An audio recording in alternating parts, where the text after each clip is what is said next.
तो class 9th students, तो देखिए वादे के मुताबिक फिर से हाजिर हैं। जैसा कि मैंने लास्ट वीडियो में वादा किया था कि अब हमारे पास सिर्फ 2 चैप्टर बचे हैं, तो फटाफट अब हमें आगे के चैप्टर्स भी कंप्लीट करने हैं, है ना, ताकि हमारा सिलेबस आगे कंप्लीट हो। तो अभी हम कर रहे हैं आज के वीडियो में class 9th Hindi course B की हमारी बुक है संचयन भाग 1, और इसमें दिए गए 4 अध्यायों में से आज हम करने जा रहे हैं अपना तीसरा चैप्टर, कल्हू कुम्हार की ऊना-कोटी। तो किस तरीके से त्रिपुरा की यात्रा के समय के विक्रम सिंह जी को अनुभव हुए और कैसे उन्हें ऊना-कोटी के बारे में पता चला, इन सब के बारे में के विक्रम सिंह जी ने इस पाठ में हमें बताया था। तो एक तरीके से ये अध्याय एक यात्रा वृत्तांत था त्रिपुरा का, हमने बहुत अच्छे से देखा और पढ़ा। इस पर आधारित आपके पास बहुविकल्पीय प्रश्न तो आने नहीं है क्योंकि इस बुक से नहीं आते, लेकिन हाँ वर्णनात्मक प्रश्न जरूर आते हैं। तो चलिए, जैसे कि हम लास्ट 2 चैप्टर के वर्णनात्मक प्रश्न कर चुके हैं, वैसे ही यहाँ पे भी इनके हम वर्णनात्मक प्रश्न करेंगे। तो आज के इस वीडियो में हमारे पास दीर्घोत्तरीय और लघुत्तरीय दोनों तरह के प्रश्न हैं, ठीक है। तो बहुत ध्यान से देखिए कि क्वेश्चन किस तरीके से आ रहे हैं और हमें कैसे करना है। पहला प्रश्न है, ध्वनि में यह अद्भुत गुण है कि वह एक क्षण में ही वह आपको किसी दूसरे समय संदर्भ में पहुंचा सकती। पंक्ति से लेखक का क्या आशय है? एक सुबह लेखक बहुत तेज आवाज के साथ उठे। तेज आवाज थी, उन्हें लगा जैसे लगता है कि कहीं बहुत सारे बम गोले बारूद दाग दिए हों, लेकिन जब बाहर जाकर देखा तो बहुत तेज काले बादल छाए थे, बिजली चमक रही थी, बहुत तेज बारिश होने वाली थी। इस मौसम ने उन्हें याद दिला दिया था वो शाम जो उन्होंने ऊना-कोटी में बिताई थी त्रिपुरा यात्रा के दौरान। तो इस तरीके से एक आवाज ने उन्हें दिल्ली में रहते हुए त्रिपुरा में ऊना-कोटी पहुंचा दिया था।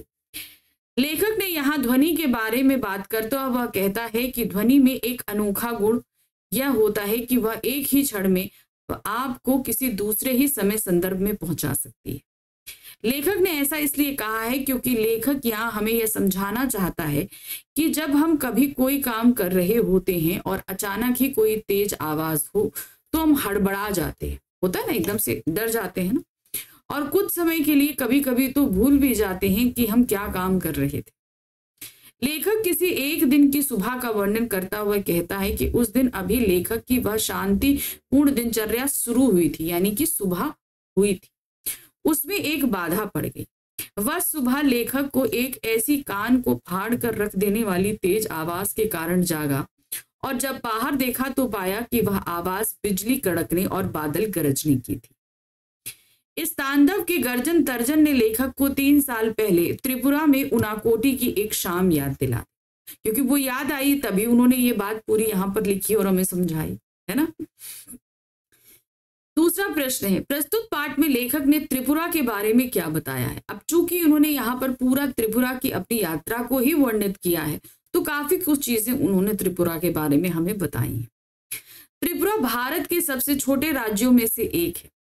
34% से ज्यादा की इसकी जनसंख्या वृद्धि दर दूसरे राज्यों की अपेक्षा भी काफी ऊंची है। यह 3 तरफ से बांग्लादेश से घिरा हुआ है और बाकी बचा शेष भाग भारत के साथ ऐसे स्थान से जुड़ा हुआ है जहां पर हर किसी का पहुंचना आसान नहीं, ठीक है। यह स्थान भारत के उत्तर पूर्वी सीमा से सटे मिजोरम और आसाम के द्वारा बनता है। सोनामुरा, बेलोरिया, सबरूम और कैलाश शहर जैसे त्रिपुरा के ज्यादातर महत्वपूर्ण शहर बांग्लादेश के साथ इसकी सीमा के करीब ही हैं। त्रिपुरा की राजधानी अगरतला भी सीमा चौकी ई से महज 2 किलोमीटर की दूरी पर, यानी कि बॉर्डर से सिर्फ मात्र 2 किलोमीटर की दूरी पर।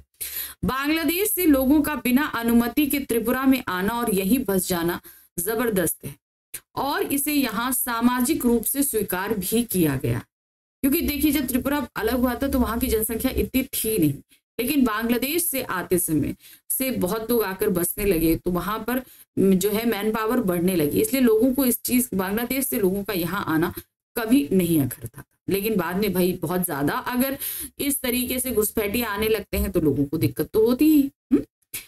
यहाँ की असाधारण जनसंख्या वृद्धि का मुख्य कारण लेखक इसी को मानता है। आसाम और पश्चिम बंगाल से भी लोगों का त्रिपुरा प्रवास यहाँ होता ही है। कुल मिलाकर बाहरी लोगों की इस तरह भारी संख्या में आना और यहीं बस जाने के कारण जनसंख्या संतुलन को यहाँ के स्थानीय आदिवासियों के खिलाफ ला खड़ा किया है। यह कारण त्रिपुरा में आदिवासी असंतोष की मुख्य वजह भी है। तो आदिवासी क्या है? वहां के भाई मूल निवासी हैं। बांग्लादेशी इस तरीके से आएंगे तो वहां के संसाधन घटते हैं, तो इसीलिए जो आदिवासी वहां पर इतना संघर्ष करते हैं उसका सबसे बड़ा कारण है बांग्लादेशियों की घुसपैठ। प्रश्न संख्या 3 है, मंजू ऋषिदास के बारे में अपने शब्दों में लिखिए। टिलीमुरा में उनकी मुलाकात एक गायिका मंजू ऋषिदास से हुई थी, लेखक, तो उनके बारे में आपको यहाँ बताना है। टिलियामुरा शहर के वार्ड नंबर 3 में लेखक की मुलाकात एक और गायक से हुई। 2 लोग गायक से हुई थी ना, उसी में दूसरी थी मंजू ऋषिदास। वह थी मंजू ऋषिदास। ऋषिदास मोचियों के एक समुदाय का नाम है। लेखिका जूते बनाने के अलावा इस समुदाय के कुछ लोग थाप वाले वाद्यों जैसे तबला और ढोल के निर्माण और उनकी मरम्मत के काम में भी बहुत ज्यादा अच्छे हैं। तो जैसे मोचियों का काम क्या रहता है, मोस्टली चमड़े से रिलेटेड रहता है, तो खाली जूता तो बनता नहीं है, ढोल में और बहुत सारे तबले में उसके ऊपर भी चमड़ा चढ़ाया जाता है। तो उनको बनाने और उनकी रिपेयरिंग का काम भी इस समुदाय के लोग करते हैं। मंजू ऋषिदास एक बहुत ही आकर्षक महिला थी। वह एक रेडियो कलाकार भी थी। रेडियो कलाकार होने के अलावा वे नगर पंचायत में अपने वार्ड की प्रतिनिधित्व भी करती थी। मंजू ऋषिदास भले ही पढ़ी लिखी नहीं थी, लेकिन वे अपने वार्ड की सबसे बड़ी आवश्यकता यानी साफ पानी के बारे में उन्हें पूरी जानकारी थी। तो देखिए ना, लोगों का प्रचलित होना इस पर डिपेंड नहीं करता कि आप कितने बड़े घर से हैं या कितने पढ़े लिखे हैं।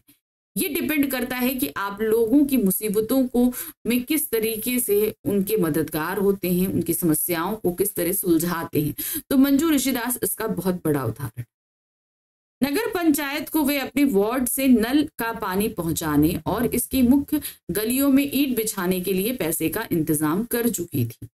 तो सरकारी महकमों को हैंडल करना अपने वार्ड की मदद के लिए ये काम भी मंजू ऋषिदास करती थी।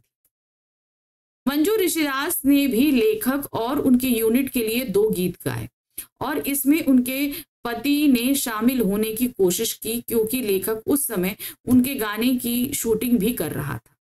गाना गाने के बाद वे तुरंत एक गृहिणी की भूमिका में आ गई और बिना किसी हिचक के उन सब के लिए चाय बनाकर लेकर आई।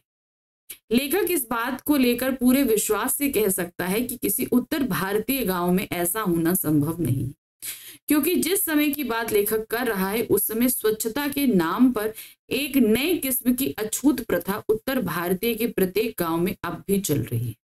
तो उत्तर के साइड अगर हम जाएंगे तो वहां पर ये छुआछूत जात पात बहुत ज्यादा मायने रखता है। तो इस तरीके से एक मोचियों के समुदाय की स्त्री इतना ज्यादा प्रचलित थी, ऐसा उत्तर साइड में हो पाना बहुत मुश्किल था, जैसा कि त्रिपुरा में हो रहा था। नेक्स्ट क्वेश्चन है, लेखक ने प्रस्तुत पाठ में उनाकोटी के बारे में क्या बताया। अब जैसे कि इस चैप्टर का नाम ही कल्लू कुमार की उनाकोटी, तो यहाँ पर लेखक ने उनाकोटी के बारे में बताया क्या। चलिए देखें, लेखक हमें उनाकोटी के बारे में बताता हुआ कहता है कि उनाकोटी का मतलब है 1 कोटि, यानी कि 1 करोड़ से 1 कम। ठीक है, कोटि मतलब होता है करोड़, उना का मतलब होता है 1। एक काल्पनिक कथा के अनुसार उनाकोटी में शिव की 1 करोड़ से 1 कम मूर्तियां हैं। विद्वानों का मानना है कि यह जगह 10 वर्ग किलोमीटर से कुछ ज्यादा इलाके में फैली है और पाल शासन के दौरान 9वीं से 12वीं सदी तक के 300 वर्षों में यहाँ चहल पहल रहा करती थी। यहाँ पहाड़ों को अंदर से काट कर विशाल आधार मूर्तियां बनाई गई हैं। एक बहुत विशाल चट्टान ऋषि भागीरथ की प्रतिमा पर स्वर्ग से पृथ्वी पर गंगा के उतरने की पौराणिक कथा को चित्रित करती है कि किस तरीके से भागीरथी जी ने तपस्या करके गंगा को जो है भूमि पर अवतरित होने के लिए विवश किया था। लेकिन इसके चलते क्या हुआ था कि भाई उनके वेग को पृथ्वी संभाल नहीं सकती थी, तो शिवजी ने उन्हें अपनी जटाओं में संभाला था। गंगा की पृथ्वी पर उतरने के धक्के से कहीं पृथ्वी धंसकर पाताल लोक में ना चली जाए, इसी वजह से भगवान शिव को इसके लिए तैयार किया गया कि वे गंगा को अपनी जटाओं में उलझा ले। इसके बाद इसे धीरे धीरे पृथ्वी पर बहने दे। यहाँ पर भगवान शिव का चेहरा एक पूरी चट्टान पर बना हुआ है और उनकी जटाएं 2 पहाड़ों की चोटियों पर फैली हुई हैं, यानी कि बहुत ही विशाल है ना। भारत में शिव की यह सबसे बड़ी आधार मूर्ति है। यहाँ पूरे साल बहने वाला एक झरना पहाड़ों से उतरता है, जैसे गंगा जितना ही पवित्र माना जाता है। यहाँ हर कदम पर आपको किसी न किसी देवी देवता की मूर्ति जरूर मिलेगी। तो ऊनाकोटी में इतनी सारी जो है मूर्तियां हैं। प्रश्न संख्या 5 है, टिलियामुरा कस्बे में लेखक का परिचय किन 2 प्रमुख हस्तियों से हुआ? समाज कल्याण के कार्यों में उनका क्या योगदान था? तो वहां पर 2, एक के बारे में तो हम पढ़ चुके, मंजू ऋषिदास, और दूसरे ही एक लोक गायक थे हेमंत कुमार जमातिया। इन 2 से मुलाकात हमारे लेखक की हुई थी, जो दोनों ही लोक गायक थे और साथ ही समाज सेवक भी थे। टिलियामुरा कस्बे में लेखक का परिचय जिन 2 प्रमुख हस्तियों से हुआ, उनमें एक है हेमंत कुमार जमातिया, जो त्रिपुरा के प्रसिद्ध लोक गायक हैं। जमातिया 1996 में संगीत नाटक अकादमी द्वारा पुरस्कृत किए जा चुके हैं। अपनी युवावस्था में वे पीपुल्स लिबरेशन ऑर्गेनाइजेशन के कार्यकर्ता थे, पर अब वे चुनाव लड़ने के बाद जिला परिषद के सदस्य बन गए। लेखक की मुलाकात दूसरी प्रमुख हस्ती मंजू ऋषिदास से हुई, जो आकर्षक महिला थी। वे रेडियो कलाकार भी थी। रेडियो कलाकार होने के अलावा वे नगर पंचायत में अपने वार्ड की प्रतिनिधित्व भी करती थी। लेखक ने उनके गाए 2 गानों की शूटिंग की। गीत के तुरंत बाद मंजू ने एक कुशल गृहिणी के रूप में चाय बनाकर भी पिलाई थी। तो इन 2 हस्तियों से मुलाकात हमारे लेखक की हुई थी।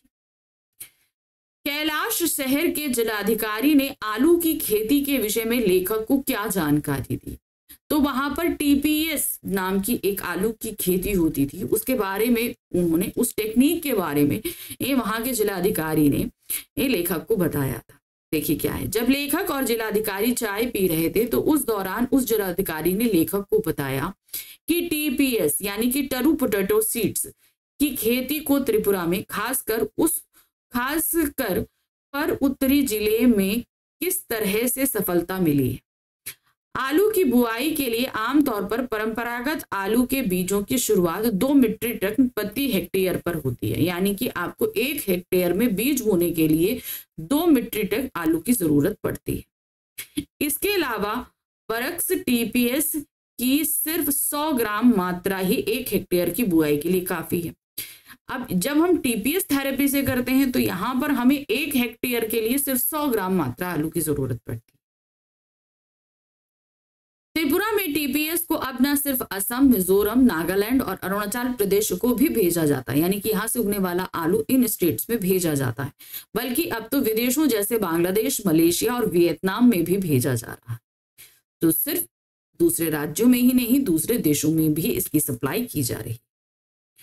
नेक्स्ट क्वेश्चन है, त्रिपुरा के घरेलू उद्योगों पर प्रकाश डालते हुए अपनी जानकारी के कुछ अन्य घरेलू उद्योगों के विषय में लिखिए। तो त्रिपुरा का जो घरेलू उद्योग था उसके बारे में क्या बताया था कि वहां पर अगरबत्तियों के लिए जो पतली पतली बांस की खपच्चियां बनती हैं उन्हें तैयार किया जाता है, फिर उन्हें दूसरे स्टेट में भेजा जाता है जिनके ऊपर अगरबत्ती का मसाला लगाया जाता है। तो ये वहां के घरेलू उद्योग हैं ज्यादातर होना। त्रिपुरा में लघु उद्योगों में लोकप्रिय घरेलू गतिविधियों में से एक गतिविधि अगरबत्तियों के लिए बांस की पतली सीके तैयार करना है। अगरबत्तियों के लिए बांस की पतली सीके तैयार करने के बाद अगरबत्तियां बनाने के लिए उन्हें कर्नाटक और गुजरात भेजा जाता है। ठीक है, तो पतली पतली फंक्तियां वहां कट जाती हैं और फिर उसके बाद उसे कहाँ, कर्नाटक और गुजरात भेजा जाता है, जहां उन अगरबत्तियों के ऊपर मसाला लपेटा जाता है। इनका प्रयोग अगरबत्ती बनाने में किया जाता है। इन्हें कर्नाटक और गुजरात भेजा जाता है ताकि अगरबत्तियां तैयार की जा सके। त्रिपुरा में बांस बहुतायत मात्रा में पाया जाता है। इस बांस से टोकरियां, सजावटी वस्तुएं आदि तैयार होती हैं। तो वहां पर बांस जो है उसका प्रयोग अब बहुत ज्यादा होता है। तो अब वहां पे जो है ना बहुत सारी चीजें बनती हैं उन बांस से। प्रश्न संख्या 8 है, लेखक ने पहले 3 दिनों की शूटिंग में अगरतला के बारे में क्या बताया? जब वो पहले गए तो पहले 3 दिन उन्होंने अगरतला में शूटिंग करी, उसके बारे में यहाँ पर लेखक ने क्या बताया? पहले के 3 दिनों में लेखक ने अगरतला और उसके आसपास की शूटिंग की। जहां लेखक शूटिंग कर रहा था वह स्थान कभी मंदिरों और महलों के शहर के रूप में जाना जाता था। उज्जैन महल अगरतला का मुख्य महल है, जिसका प्रयोग अब वहां के राज्य विधानसभा के लिए किया जाता। राजाओं के पास में आम जनता के हाथों में आने की कहानी को यह महल अब किसी नाटक के रूप में व्यक्त करता है कि राजाओं से किस तरीके से आम जनता तक शासन आया। इसे भारत के सबसे सफल शासक वंशों में से एक माणिक्य वंश का दुखद अंत भी कहेंगे, क्योंकि इस वंश के लगातार 183 राजाओं ने त्रिपुरा पर राज्य किया था। क्योंकि भाई देखिए, जब त्रिपुरा के सभी स्टेट्स का जब भारत में विलय हो रहा था तो वहां से राजशाही शासन खत्म कर दिया गया था।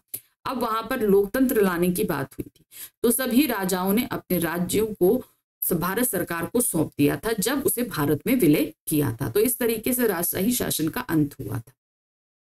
प्रश्न संख्या 9 है, त्रिपुरा में लगातार बाहरी लोगों के आने और यहीं बस जाने की समस्याओं के साथ साथ क्या फायदा हुआ? देखिए, समस्याएं तो बहुत बढ़ती हैं, लेकिन फायदा क्या है? ठीक है, त्रिपुरा में लगातार बाहरी लोगों के आने और यहीं पर बस जाने से कुछ समस्याएं तो पैदा हुई हैं, लेकिन इसके कारण यह राज्य विभिन्न धर्मों वाले समाज का उदाहरण भी बन गया। यहाँ पर अलग अलग बहुत सारे धर्म हैं। जहां बांग्लादेश के लोग हैं, वहीं पर क्या कहते हैं, पश्चिम बंगाल है, गुजरात है, आसाम है, हर जगह से लोग आकर यहाँ पर बसे हैं। त्रिपुरा में 19 अनुसूचित जातियों और विश्व के 4 बड़े धर्मों के प्रतिनिधित्व मौजूद है। अगरतला के बाहरी हिस्से पैचारथल में लेखक ने एक सुंदर बौद्ध मंदिर भी देखा था। जब लेखक ने उसके बारे में पूछा तो लेखक को बताया गया कि त्रिपुरा के 19 कबीलों में से 2 कबीले यानी कि चकमा और मुध महायानी बौद्ध हैं। ये कबीले त्रिपुरा में बर्मा या म्यांमार के चटगांव के रास्ते आए थे। तो मतलब ये कहां से आए? बाहर से आए ना। लेखक को यह भी बताया गया कि इस मंदिर की जो मुख्य बुद्ध प्रतिमा है उसे भी 1903 के दशक में रंगून से यहाँ लाया गया था। तो बाकी धर्मों के लोग जो यहाँ से आए, वहां समस्या खड़ी हुई संसाधनों को लेकर, लेकिन फायदा ये हुआ कि सांस्कृतिक तौर पर ये राज्य बहुत ही ज्यादा धनवान होता चला गया। प्रश्न संख्या 10 है, हेमंत कुमार जमातिया कौन थे?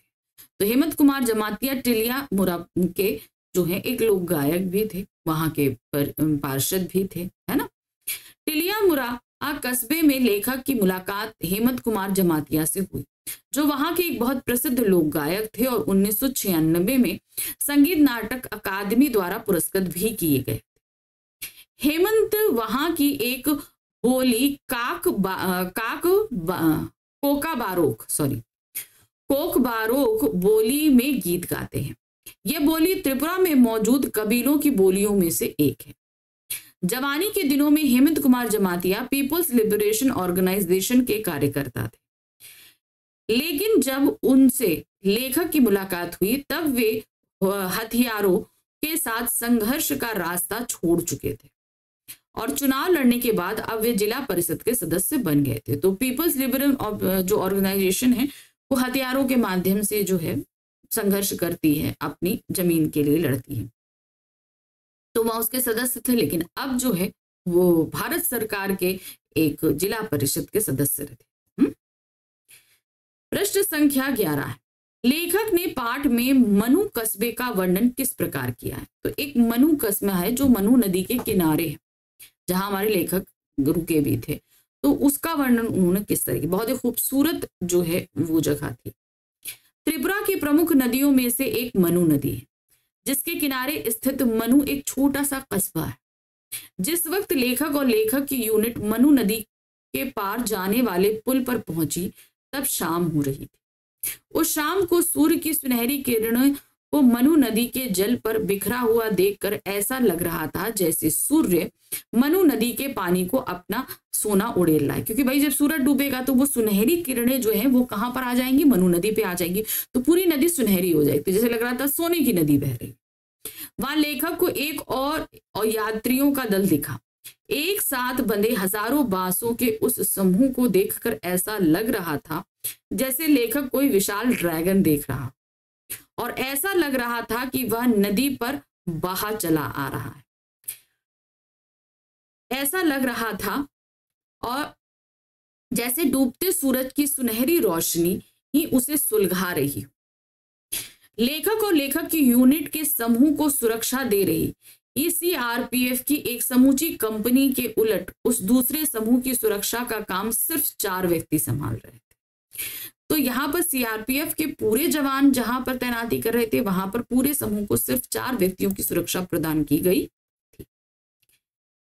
प्रश्न संख्या 12 है, टीपीएस यानी टूरो पोटैटो सीड्स की खेती को त्रिपुरा में खासकर पर उत्तरी जिले में किस तरह से सफलता मिली है। अब जो जिलाधिकारी जी ने ये टीपीएस की खेती के बारे में बताया था, वही चीज आपको यहाँ पर पूरा डिटेल में बताना है। ठीक है, आलू की बुआई के लिए आमतौर पर परंपरागत आलू के बीजों की शुरुआत 2 मीट्रिक टन प्रति हेक्टेयर पड़ती है। इसके बरसक टीपीएस की सिर्फ 100 ग्राम मात्रा ही 1 हेक्टेयर की बुआई के लिए काफी है। त्रिपुरा से टीपीएस को अब न सिर्फ असम, मिजोरम, नागालैंड और अरुणाचल प्रदेश को भेजा जाता है, बल्कि अब तो विदेशों में जैसे बांग्लादेश, मलेशिया, वियतनाम में भेजी जा रहा है। कलेक्टर ने अपने एक अधिकारी को लेखक और लेखक की यूनिट को मुराई गांव ले जाने को कहा, जहां टीपीएस की खेती की जाती है, ताकि भाई लेखक भी टीपीएस की खेती देख सके। प्रश्न संख्या 13 है, लेखक को क्यों लगा कि उनाकोटी में शूटिंग करना उसे अच्छा लगेगा? क्योंकि जिस तरह की पौराणिक कथा वो सुन चुका था, उसे वहां पर जाने की बहुत ज्यादा उत्सुकता थी। जिलाधिकारी ने लेखक को उनाकोटी के बारे में बताते हुए कहा, उनाकोटी भारत का सबसे बड़ा तो नहीं, परंतु सबसे बड़े भगवान शिव के तीर्थों में से एक जरूर है। संसार के इस हिस्से में युगों से केवल स्थानीय आदिवासी धर्म ही फलते फूलते रहे और यह एक प्रसिद्ध शिव तीर्थ है। यह जगह जंगल में काफी भीतर है। हालांकि जहां लेखक और उसके यूनिट अभी भी वहां से उसकी दूरी सिर्फ 9 किलोमीटर थी, यानी कि लेखक जिस समय जहां मौजूद थे वहां से उनाकोटी की दूरी सिर्फ 9 किलोमीटर थी। अब तक जिलाधिकारी ने उनाकोटी के बारे में इतना सब कुछ बता दिया था कि लेखक के इस जगह पर रंग पूरी तरह से चढ़ चुका था। तो लेखक को अब लग रहा था कि नहीं, अब मुझे किसी भी तरह वहां पर पहुंचना है। टिलियामुरा से मनु तक की यात्रा कर लेने के बाद तो लेखक अपने आप को कुछ ज्यादा ही साहसी महसूस करने लगे थे, क्योंकि ये क्षेत्र में उन्होंने जो है वो सेंसिटिव एरिया जिससे होता है, क्योंकि वो सीआरपीएफ के अंडर में होकर वहां से आए थे, तो उन्हें लग रहा था नहीं कि मैं इतना साहसी काम कर सकता हूँ। क्योंकि टिलियामुरा से मनु तक की यात्रा बहुत खतरनाक थी और लेखक उसे पार कर चुका था, तो उसे लगता था कि वह टिलियामुरा से मनु तक की यात्रा को कर सकता है। तो उनाकोटी पहुंचने के लिए जंगल पार करना कौन सी बड़ी बात है। लेखक ने जिलाधिकारी से कहा कि वह निश्चय ही वहां जाना चाहेगा और यदि संभव हुआ तो उसे उस जगह की शूटिंग करना भी अच्छा लगेगा। तो कहते हैं ना, जगह जाने से पहले अगर उसके बारे में बहुत ज्यादा सुन ले तो वहां पहुंचने की एक क्यूरियोसिटी जो होती है वो बढ़ जाती है। प्रश्न संख्या 14 है, स्थानीय आदिवासियों के अनुसार उनाकोटी में बनी इन आधार मूर्तियों का निर्माण किसने किया? कथानुसार स्पष्ट कीजिए। अब आपको उनाकोटी की जो कल्लू कुमार की कहानी है वो आपको यहाँ पूरी बतानी, ठीक है। उनाकोटी में बनी इन आधार मूर्तियों का निर्माण किसने किया है यह अभी तक पता नहीं किया जा सका। स्थानीय आदिवासियों का मानना है कि इन मूर्तियों का निर्माता कल्लू कुमार था। वह माता पार्वती का भक्त था और भगवान शिव माता पार्वती के साथ उनके निवास स्थान कैलाश पर्वत पर जाना चाहता था। तो उसकी इच्छा थी कि मैं वहीं पर कैलाश पर्वत में माता शिव और पार्वती के साथ रहूं, परंतु भगवान शिव उसे अपने साथ नहीं लेना चाहते थे। पार्वती की जोर देने पर शिव कल्लू को कैलाश ले चलने को तैयार हो गए, लेकिन इसके लिए उन्होंने कल्लू के सामने एक शर्त रखी और वह शर्त थी कि उसे एक रात में शिव के 1 करोड़ मूर्तियां बनानी है। कितनी? 1 करोड़ मूर्तियां बनानी है। कल्लू अपनी धुन का पक्का व्यक्ति था, इसीलिए वह इस काम में जुट गया। लेकिन जब सुबह हुई तो कल्लू के द्वारा बनाई गई मूर्तियां 1 करोड़ से 1 कम निकली। उनाकोटी यानी कि 1 करोड़ से 1 कम। कल्लू नाम की इस मुसीबत से पीछा छुड़ाने पर अड़े भगवान शिव ने इसी बात का बहाना बनाते हुए कल्लू कुमार के उसके द्वारा बनाई गई मूर्तियों के साथ उनाकोटी में छोड़ दिया और खुद माता पार्वती के साथ कैलाश की ओर चलते बने। तो इस तरीके से शिव जी ने जो एक शर्त रखी थी उसके चलते यहाँ पर इतनी सारी मूर्तियां हैं, ऐसा वहां के आदिवासियों का मानना। प्रश्न संख्या 15 है, प्रस्तुत पाठ में लेखक ने बिजलियों की चमक और बादलों की गरज को किस रूप में दर्शाया है? तो उनको बिजली की चमक ऐसा लग रहा था जैसे लग रहा था कहीं युद्ध छिड़ गया है, बम फट रहे हैं, तोप गोले चल रहे हैं, इतनी तेज आवाज थी, है ना।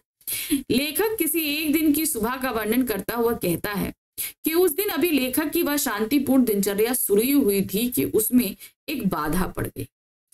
उस सुबह लेखक एक ऐसी कान फाड़ कर रख देने वाली तेज आवाज के कारण जागा। यह आवाज तोप दगने और बम फटने जैसी लग रही थी। तो अब ये दो चीजें तो तभी इस्तेमाल हो सकती हैं जब कहीं पर युद्ध छिड़ा हो। उस आवाज को सुनकर लेखक को लगा कि गोया जॉर्ज डब्ल्यू बुश और सद्दाम हुसैन की मेहरबानी से तीसरे विश्व युद्ध की शुरुआत हो चुकी है। उसे लगा कि शायद थर्ड वर्ल्ड वॉर शुरू हो गया, तभी इतनी तेज आवाजें आ रही। लेखक ने खुदा का शुक्रिया अदा किया क्योंकि ऐसी कोई बात नहीं थी। दरअसल यह तो सिर्फ स्वर्ग में चल रहा देवताओं का कोई खेल था, जिसकी झलक बिजलियों की चमक और बादलों की गरज के रूप में देखने को मिल रही थी। लेखक ने खिड़की के बाहर झांका। लेखक ने देखा आकाश बादलों से भरा है, जिसे देखकर ऐसा लग रहा था जैसे सेनापतियों द्वारा छोड़ दिए गए सैनिक आतंक में एक दूसरे से टकरा रहे।